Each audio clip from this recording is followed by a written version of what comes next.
camera cost our family about $300, and I record my son's piano recitals, and we paid that amount a few years ago, and it's so much cheaper now. And that little tripod costs $15. All right, just state your name Okay. and who you're with and your position on the bill. My name is Kathleen Thompson, and I'm here representing my family. I'm here to speak in support of this bill. Okay, perfect. Begin your I'm testimony. thrilled about this bill. Members of the Technology Committee, thank you for your time. My name is Kathleen Thompson, and I live in the wonderful city of Grapevine in Tarrant County. But it's a city of less than 50,000 residents. As written, House Bill 889 will not affect my municipality. I wish that the population stipulation were set lower, at 30 or 35,000 residents. I traveled to Austin today to tell you that I support this bill. My city of just under 50,000 residents does not video record city council open meetings. I attend most city council meetings, but a mother of 2 precious young boys who works 2 part-time jobs, there are times that I just cannot. Our city is bordered to the west by the city of Southlake with 27,000 residents, and to the south by the city of Colleyville with 23,000 residents. These cities, both with smaller population and smaller annual budgets, have promoted transparency in government by video recording and archiving open meetings for more than a decade, almost back to the time that I was in high school. For years, I have publicly asked for video recorded open council meetings in emails to the city of Grapevine, in letters to the editor, and at city council candidate forums. City residents have been told that if they cared about what's happening, they would show up on a Tuesday night. This thinking excludes residents who have to work, care for a child or aging relative, or those physically unable to attend. City residents have also been told that audio recordings of the council meetings are enough transparency. But how are the residents of Grapevine to know whom is speaking? On a council including 5 men, would an average citizen, Mr. and Ms. Grapevine, know each council member by their voice alone? Of course not. This hearing is being recorded for all to see. Folks in Austin, McAllen, and Grapevine can see what's happening here today. And I want Grapevine residents from Ruth Wall Road to Hall Johnson Road to know what's happening on Main Street, because they're entitled to know. House Bill 889 is a way to provide transparent government that Democrats, Republicans, high school students, and senior citizens, and everyone in between can support. I ask you to support House Bill 889. I'm happy to take your questions. All right, members, any questions? Just comment. Amen. Yes. Well, I'll tell you what, it's, I just want to thank you for coming here at your own expense. When citizens come like you, to me, it just carries so much more weight, because a lot of the people here that you heard today were paid to be here. There's nothing wrong with being paid to be here. I get paid $4 a day to be here.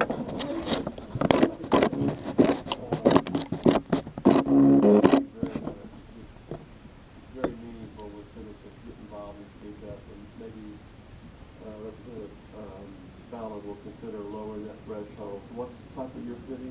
47,000. To 45.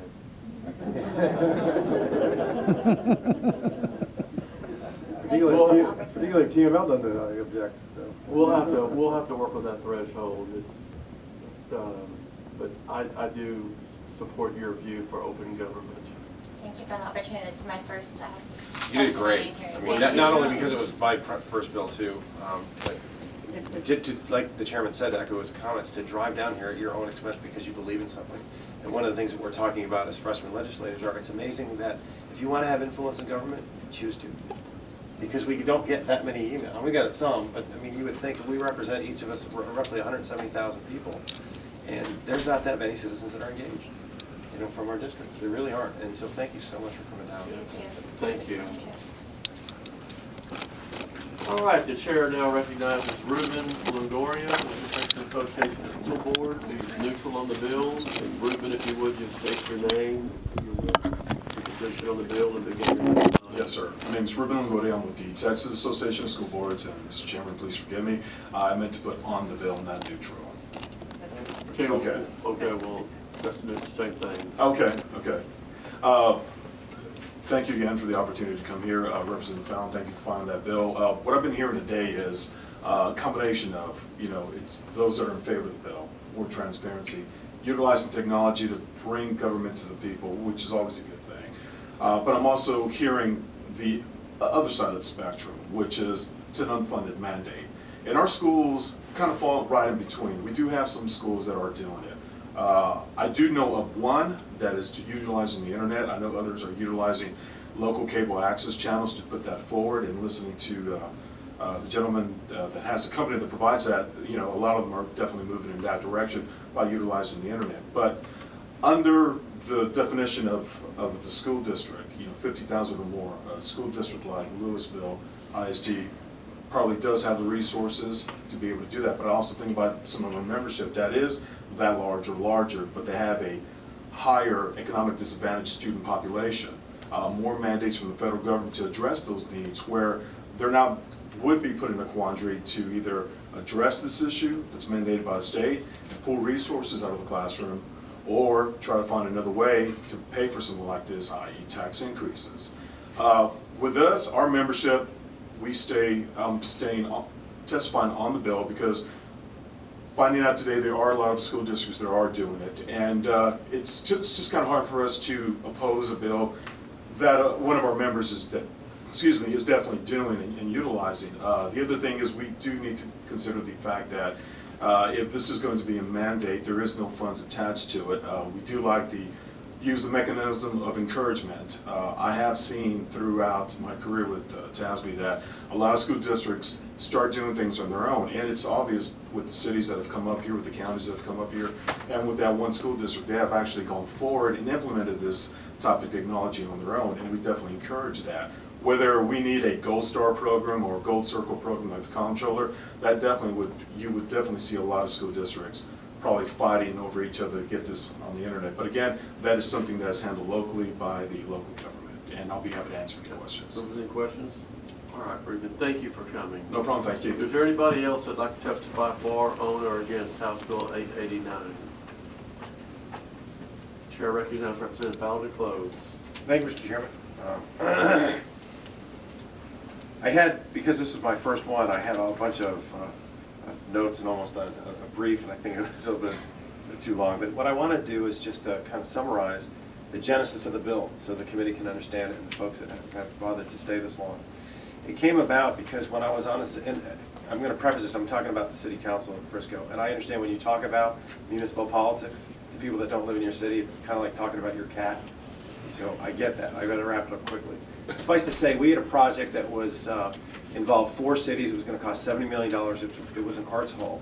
And I had heard rumblings from folks, because I didn't live in the city at the time they initially voted on the bond package, that the citizens were promised that that our city would not move forward unless the other 3 cities that had agreed to go in on this moved forward together. They promised that. That's what I heard. I wasn't there. I didn't see it. And lo and behold, one person told me that I really trusted that indeed happened. They recorded their meetings and they had them on VHS tapes. So they weren't online, but they archived them. So I went ahead and I went and did a FOIA request as a council member to get these tapes, and I scrolled through them. It took a couple of days, but I found the city manager, and I found the mayor, and I found council members looking at town hall meetings into that audience and promising them that we would not do this project that costs $70 million in a town whose O&M budget's only $70 million, that unless the other cities did it. And then they had kind of the smoking gun, if you will. So we got good members like John Keating elected, and we ended up putting the bond initiative, but we put it back to the voters to ask them, do you want this project? Now that it's only 3 cities and not 4, now that the costs have gone up significantly, and it's the only time that we can find in Texas's history where a bond authorization was revoked. The voters said, no, as it sits now, we don't want it. And they weren't asked before because the elites kept saying, no, we know better, they do want it. Well, then just ask them. My point in this is, if they didn't film those meetings, I certainly wouldn't have felt comfortable enough to do this because I didn't hear it and I didn't see it myself. This enabled me to hear it. This enabled me to see it myself. And 130,000 citizens got to weigh in on a rather expensive project. So this is an instance where, and I think if you put them online in your meetings, it could actually reduce costs in some way because you're going to have less freedom of information requests. So it's another kind of angle to look at things. So the objections have been, that I've heard, actually one of our colleagues said, well, God, you don't want to tape those meetings. I mean, sometimes those meetings get hostile. Well, exactly. Can we encourage decorum? That's not, I think, a realistic objection. And then you have cost. So there's 3 different ways you can really do this. No, 4, I guess. An entity can do it themselves, pay for it themselves, which some in the fiscal note seem to have done. And that's a very expensive option. Or you can hire out one of these companies that came in to testify on the bill, and a much cheaper option. In fact, it looks like I have figures here, $2,300 a year, $200 a month, $3,600 a year, $400 a month, depending on what you want to do. And then we've heard testimony that you can do for about $1,800, and that's a pretty neat version to archive and all that stuff. Or you can do what you see right over there is a little camera that costs a family $300 and a really neat tripod. It costs $15 to film your meetings and put them online. So you're talking about $300, $400 for, and the reason why we bracketed, Mr. Chairman, that bill to $50,000 and over, $50,000 in and of itself wasn't a magic number, so $45,000 wouldn't be objectionable either. But the point is, we wanted to have cities and ISDs and counties of size to make sure, because coming from a city council background, I'm not for unfunded mandates. Although this technically is in the letter of an unfunded mandate, I do not think it's in the spirit of an unfunded mandate, considering the benefit, as Representative Gonzalez said, about transparency and encouraging a government that operates in the shadows is a cowardly government. Anybody that does that. And we should celebrate the efforts to become more transparent and responsive and accountable to our citizens, and because it's a privilege and a responsibility that we have to represent them, and I think to represent them, effectively. In the committee substitute, we're going to aim to make clear that we're talking about the regularly scheduled meetings only, not special calls and not work sessions. It's going to be record, not broadcast, and we'll actually probably have it put in there. You do not have to stream the videos live, although you may. And only the elected body will be subject to it. You'll have 7 calendar days. A link must be conspicuously put on their website. We did a lot of research on this bill, Mr. Chairman, because it is our first bill, as I mentioned before. And of the entities that are affected, and there's, I think, 300 and some odd, it's in your packet, every single one of them has a website, which is neat, which is great. And I really think every single one of them should have video recordings online. And in conclusion, sir, the internet has been it's been widely used for 20 years. I think that's pretty much where we all started using it. And if it was 1993, you'd be on the cutting edge if you were doing this. People would say, oh my God, can you believe that?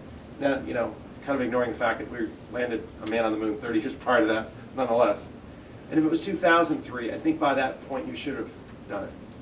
But it's 2013. They've had 20 years, 2 decades. It is not time for May any longer. It is time for Shell, because it's been 20 years. And we're elected to lead, and this country is looking at Texas, not just our own citizens, but the country, for Texas to take steps and lead. And I think we can do that, and open government is good government. Mr. Chairman, thank you very much. All right, thank you very much. All right, it's the chair's intent to leave House Bill 889 will be left pending at this time.